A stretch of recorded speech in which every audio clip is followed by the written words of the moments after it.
All right, let's dive in. We are taking a deep dive today into something truly chilling that unfolded over 5 months recently, right in Arkham, Massachusetts.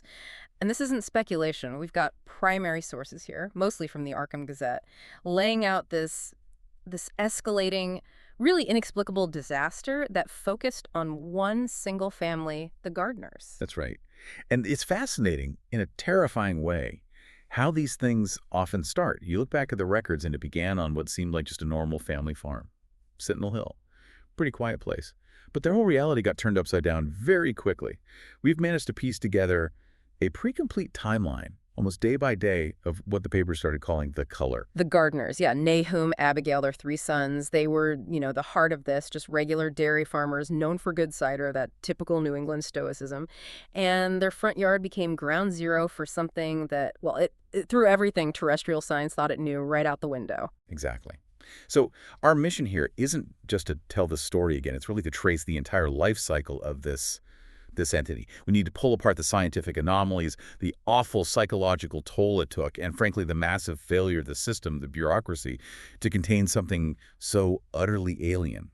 It starts quiet, June 2025, but it ramps up terrifyingly fast and ends in erasure. Okay, let's get to that starting point, the flashpoint. So June 15th, 2025, peaceful summer evening out in the Massachusetts hills, then bang, shattered. Nahum Gardner himself described it as like a cannonball from the heavens, just this blazing streak tearing across the sky, and it slams right into their front yard. And the location of that impact is so crucial. It dug out this shallow kind of smoking crater right beside the family's old well sweep, their water source, the absolute lifeblood of that farm. Initially, the reports are almost strangely optimistic, considering no injuries. Nahum, Abigail, the boys, Thaddeus, Zenas, and little Merwin, he was 7. Everyone was physically okay. It felt almost like this bizarre but maybe survivable local news story. Right. That early feeling seems almost like relief mixed with curiosity. MEMA got there first, right? The Massachusetts Emergency Management Agency. They cordoned it off. Their first guess was pretty standard, wasn't it? Like a chondrite fragment. Yeah, exactly. A chondrite, basically just a common type of stony meteorite. The kind of thing that hasn't really changed much since the solar system formed. Scientifically interesting maybe, but not usually terrifying. It's the default space rock. Okay, but this is where it starts to veer off the map, isn't it? When the experts from Miskatonic University arrive, Professor Elias Winters. Yes, Winters from the Astronomy and Geology Department.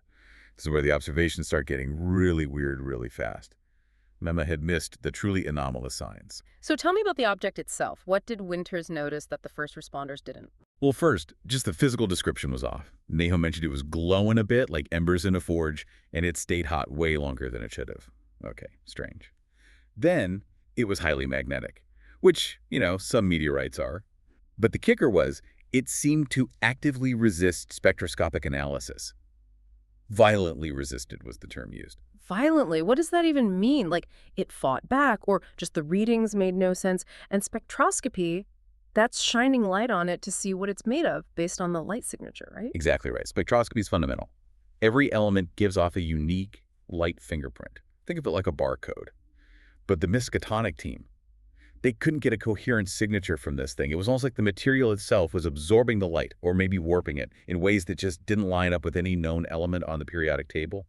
Winter said the data showed bands we've never cataloged. It was physically there, you could touch it, but spectroscopically, it was like a ghost. And the detail you pulled out from the reports that just sends a chill down your spine, it looked like it was shrinking. That's the sign. That's the scientific turning point towards genuine dread. Professor Winters took a small sample, carefully, but even then he noted it. It's unlike anything in our meteorite catalogs, he said. Look, it's one thing for a hot rock to cool down. It's completely another for a solid chunk of matter to just spontaneously decrease in size after impact, without breaking apart or obviously evaporating. That shrinking implies that whatever energy or alien matter it held wasn't just dissipating heat, it was actively seeping its essence, its core nature, directly into the surroundings. The soil, the air, and critically the groundwater via that well. Yeah, conservation of mass, right. If it's shrinking, that stuff has to be going somewhere. It wasn't just sitting there. It was integrating from the moment it landed. Precisely. And while the scientists are scratching their heads over this impossible physics, the local reaction was, well, tragically mundane.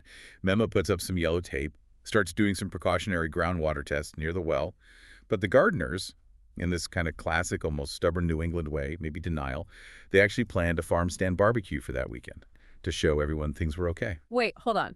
They plan a barbecue with this unclassified, glowing, shrinking, weirdly magnetic object sitting in a crater feet from their well. How did Mema even allow that? That seems like a colossal failure of, well, common sense. It really highlights that initial fatal underestimation, doesn't it? They treated it almost like a curiosity, maybe a minor chemical spill risk they could manage. They fundamentally didn't grasp that the threat wasn't the rock itself, it was what the rock was releasing. Even their neighbor, Amy Pierce, he had this vague unease. He's quoted saying, "Them hills have always had a queer feel to them." But even that sounds resigned, like it's just another weird Arkham thing, not an active existential danger. That initial denial, that normalization, it gave the entity 2 crucial months to quietly, invisibly weed itself into the land. Okay, so now we jump forward. 2 months. It's August 22nd. The novelty has definitely worn off. The rock itself, gone, vanished completely during a weirdly intense thunderstorm, just leaving this ragged pit. But the effects aren't gone.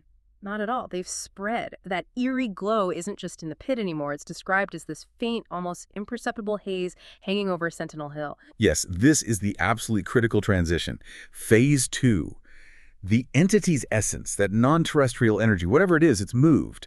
It's gone from the inorganic meteorite host into the living ecosystem. And the first, most obvious sign, Nahum's orchards, his apples, his pears, the crops he relied on, they started producing fruit that was just wrong. Grotesque is the word the Gazette used. Grotesque feels right, but the descriptions are so specific and bizarre. Fruit that's huge, unnaturally large melons, bigger than basketballs, but they don't look healthy. They pulsed with this strange internal color. Not normal colors like red or green. It was described as not quite blue, not quite purple, something else, like a shimmer that wasn't light hitting it, but coming from inside the fruit. And this wasn't just some weird mutation like you might get occasionally. This points to a fundamental rewriting of the organic chemistry. The appearance of size, of vitality, it was completely deceptive. The Gazette reported anyone who tried to eat it found it was just tasteless mush, bitter as battery acid, left this horrible metallic aftertaste for hours. And the well water, the water they'd presumably been drinking since June, it now had this subtle, oily, iridescent shimmer to it. Ugh. And the other crops, just shooting up overnight, described as being in hectic, prismatic colors. Miskatonic's team must have rushed back out there knowing this was way beyond just a rock. What did the science show this time? Professor Winters and his team confirmed there were elevated radiation levels. Still, technically below what regulations considered acutely harmful for a single short exposure. But the key was that spectral analysis was still completely off the charts. That weird light signature, the one that defied physics, it was now present in the plants. This basically confirmed Winter's growing fear. The meteorite's essence was actively seeping into the ecosystem. It had made the jump to life. So we really have to stop thinking about this like, say, pesticide runoff or heavy metal contamination. This is something fundamentally different. Exactly. This forces us to ask really big questions in biology and toxicology. It's not contamination in the way we understand it, like a poison you can filter out or dilute. You have to start thinking about the entity as maybe a form of non-terrestrial life or pure energy, something capable of completely changing organic chemistry. It's like bioalchemy. The energy from that meteorite was acting like a weird catalyst, forcing plants to grow incredibly fast, but with no nutritional value. Just turning healthy tissue into this useless, bitter, glowing filler, or worse. And the soil tests backed this up. The pH had dropped precipitously. That means a huge, unnatural chemical change was happening right down at the roots, probably killing off all the normal, beneficial soil microbes and encouraging this bizarre, unhealthy growth. And around this time, we start seeing the first, maybe subtle impacts on the family itself and definitely on the local animals. The animals reacted first, didn't they? Like the canaries in the coal mine. Absolutely. They sensed the wrongness. The cows just refused to eat the hay grown nearby. Dogs started avoiding the farmstead, stalking off. Their instincts were screaming danger. And there's that really specific, chilling report about a woodchuck shot by the McGregor kids, neighbors down the road. It wasn't just big. Its body was subtly distorted. Its joints seemed wrong. A clear sign that the color's influence, that cellular corruption, was already spreading beyond the Gardner property line. And the gardeners themselves, this environmental stress, this visual wrongness everywhere, it starts to wear on them, physically, mentally. Abigail's voice was described as strained, always on edge. You can imagine watching generations of work, your healthy farm, literally transform into this worthless, glowing horror show. And young Merwin, the 7-year-old, he started whispering about seeing dancing lights in the grass, especially at dusk. This isn't just childhood imagination running wild. These sound like the first signs of neurological impact. He's literally seeing the color, perceiving the entity's spectral presence. The official response started to tighten up a bit, but it still felt like they were playing catch-up. Yeah, the Department of Public Health, the DPH, they issued voluntary health advisories. Why? Because people in the area were reporting headaches and really vivid, disturbing nightmares.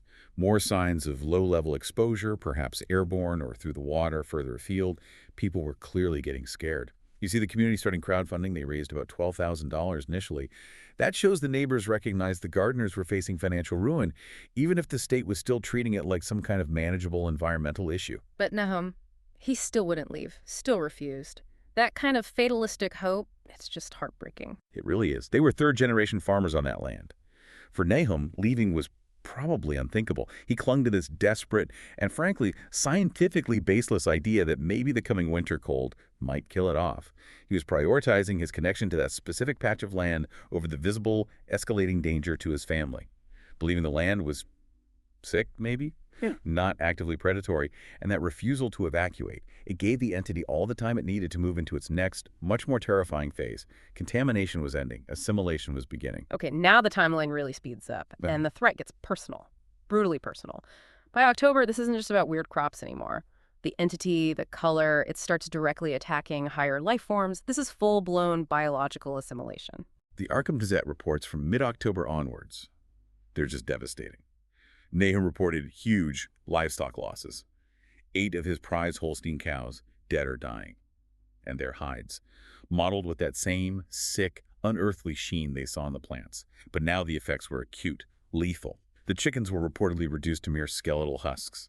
This wasn't disease as we know it, not starvation. It felt like something was violently sucking the energy right out of them. Did the vets have any idea what was going on? Could they identify a pathogen, a blight? No, nothing known. The official veterinary analysis concluded it was unprecedented tissue degradation. They used the word alien. Not parasites, not blight. The color was literally draining the life force, causing this systemic breakdown, this liquefaction, leaving hollow shells behind. Professor Winter's team, studying samples, concluded the entity was metabolizing organic matter at an accelerated rate. That's way scarier than just poisoning something. Poison kills. This was actively consuming and rewriting cellular structures for its own alien purpose. Let's pause on that rewriting cellular structures. If it's metabolizing life energy and changing the basic building blocks, isn't that changing the fundamental physics of life in that area? Not just poisoning it.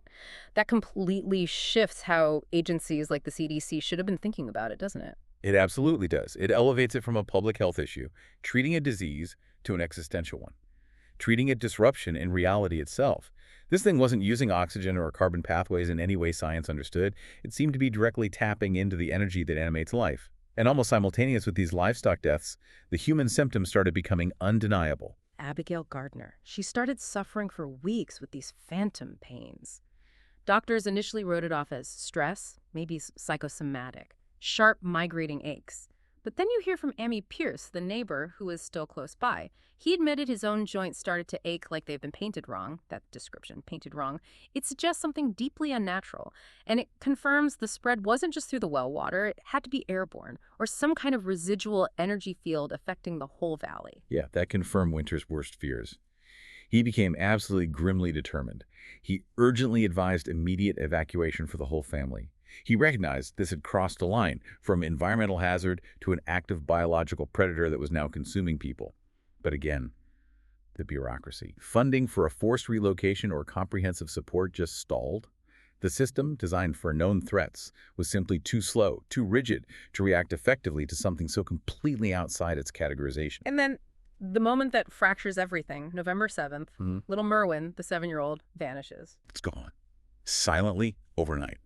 Horrifying. Remember, Merwin had been complaining about those itchy colors under my skin, a clear sensory symptom of deep exposure. All they found was a cracked window in his room and on the sill. Faint, luminous smudges. Smudges that actually glowed under UV light. Physical proof he was interacting directly with the color's essence right before he disappeared. The search efforts, what did they find? That's Anything? almost nothing concrete, just some small, strange tracks leading away from the house, described as elongated, maybe drag marks. They vanished near a fresh sinkhole that had opened up right near the original meteor pit. The implication was unavoidable and chilling. He was presumed lost to the hill's maw. The landscape itself had become predatory. That sinkhole, likely connected to the original crater, now acting as a focal point, a direct conduit to the entity's concentrated energy deep underground. The silence of his disappearance, the lack of struggle, it terrified the remaining family. Thaddeus, the eldest son, he just completely shut down, became withdrawn, started obsessively muttering about the well, it's full of eyes. Think about that. The source of their water, their life, now perceived as this malevolent watching presence. And containment just utterly failed at this point. The color physically jumped the property line. It infected Amy Pierce's hayfield next door. That finally forced his family to evacuate. The first successful official evacuation, but way too late for the Gardners. Right. The official exclusion zone was quickly expanded to a half-mile radius. They shut down Route 16A nearby. Professor Winters issued his most stark warning to date, captured in the Gazette. This isn't contamination, it's assimilation. The entity is bioaccumulating. It was like it was feeding, consuming all the available life energy in its radius, growing stronger, denser, richer in its alien essence, almost like he was preparing for a final act. Now we're in mid-November. The crisis hits this horrifying peak. The entity seems to shift its focus fully onto the human nervous system. It's not just about physical decay anymore. It's about driving its victims mad. It's proving itself to be a neurotoxin as much as a physical threat. November 18th. That's the date Abigail Gardner completely broke. After weeks of those phantom pains and growing dread, she suffered a sudden, violent psychotic break. She had to be committed, taken under restraint to the restricted wing of Arkham General Hospital. Witnesses, neighbors who helped subdue her, reported her ranting about feeling colors singing in the walls. A synesthetic nightmare. She was desperately trying to free her remaining sons, convinced they were trapped, before finally shattering an old heirloom mirror. Maybe trying to break the reflection of what she was becoming. And the physical signs on her, they're described so vividly, it's terrifying. Her skin, pale but laced with these faint, shifting veins of that same unnatural hue. The color was literally inside her circulatory system, her eyes wide, staring, seeing visions of the light devouring the world. It's an awful image. The mother, the caregiver, transformed into this vessel for cosmic horror. Dr. Miriam Hale, the neurologist at Arkham General, her diagnosis really validated the sheer alienness of it all. She documented encephalopathic changes consistent with exotic neurotoxin exposure. Can we break that down? Encephalopathic changes. What does that mean in simple terms? Sure. Encephalopathy basically means severe, widespread brain dysfunction. But it wasn't just inflammation or standard damage. Dr. Hale reported that Abigail's brain scans showed anomalous lesions that pulsed like living fractals. Think about that. Lesions, areas of damage that weren't static. They were pulsing like they were alive.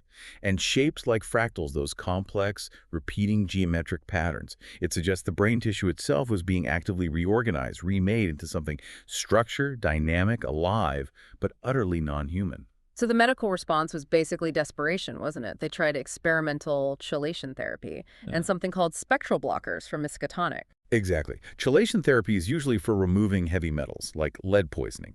Trying it here shows they were throwing everything they had at it, hoping maybe it had some component that they could flesh out chemically. It highlights how lost they were. And the spectral blockers, developed by Winters' physics colleagues at Miskatonic.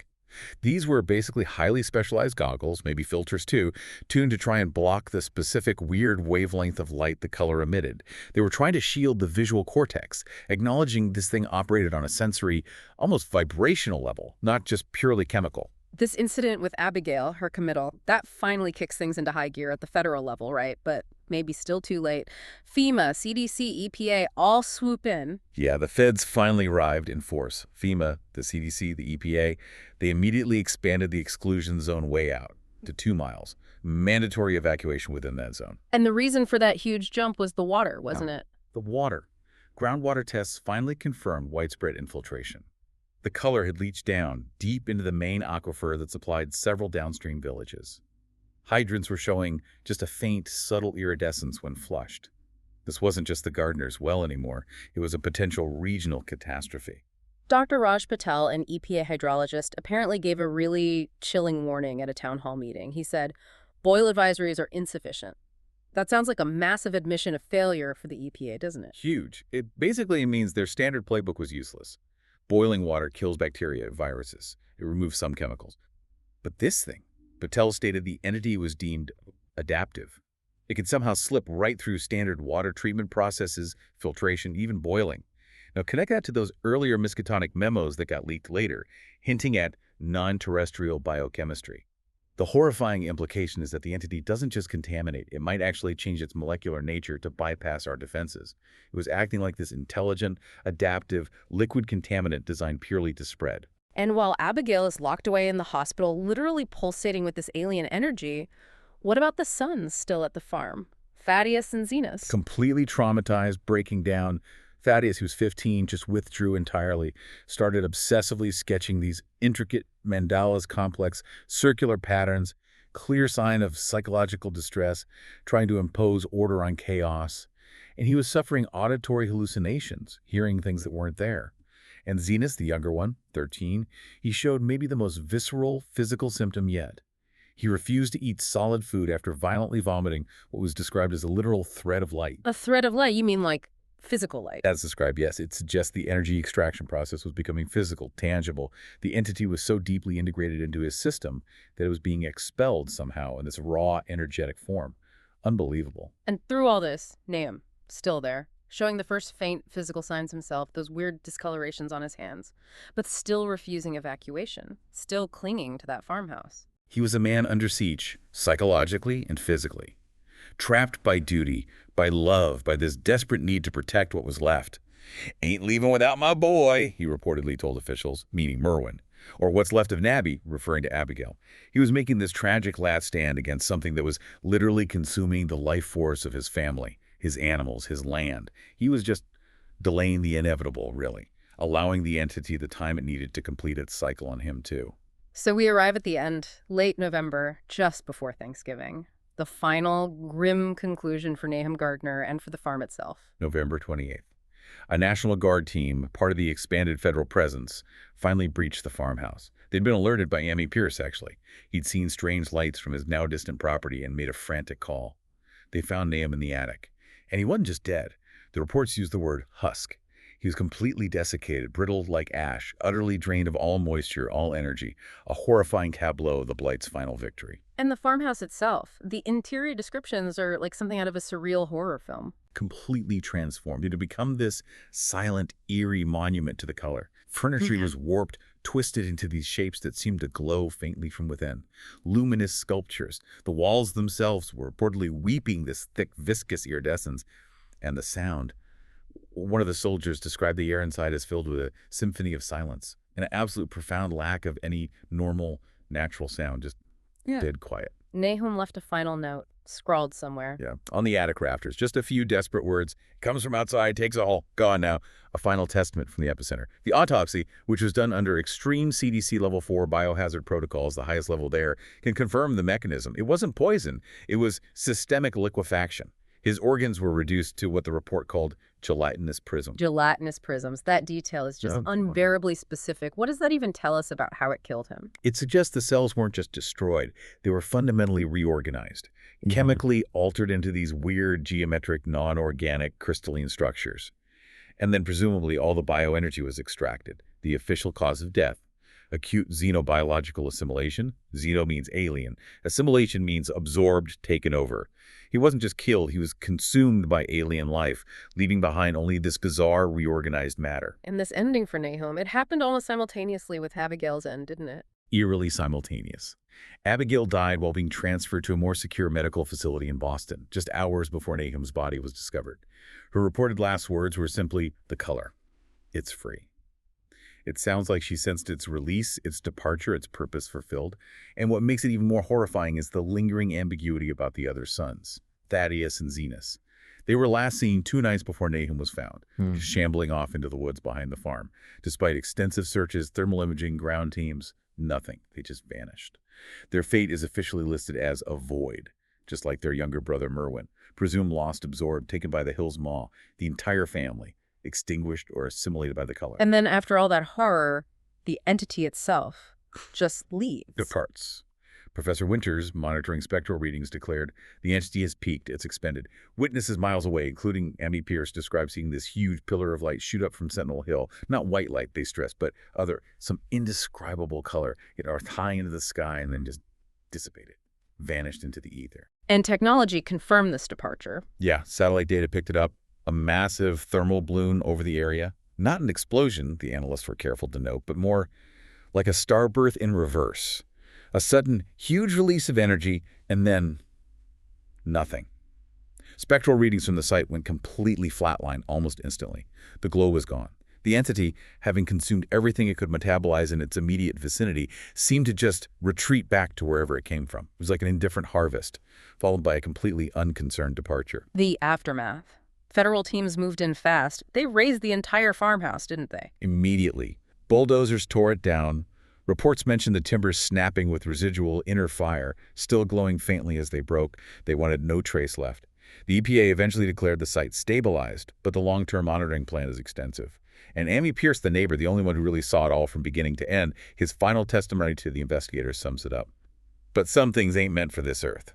#tag outro. So when you trace that whole 5-month nightmare, from a weird rock falling out of the sky to the land turning toxic, then the life on it mutating, becoming a neurotoxin, then this complete biological assimilation, and finally just a silent departure. The Gardner family story is just a devastating chronicle of vulnerability.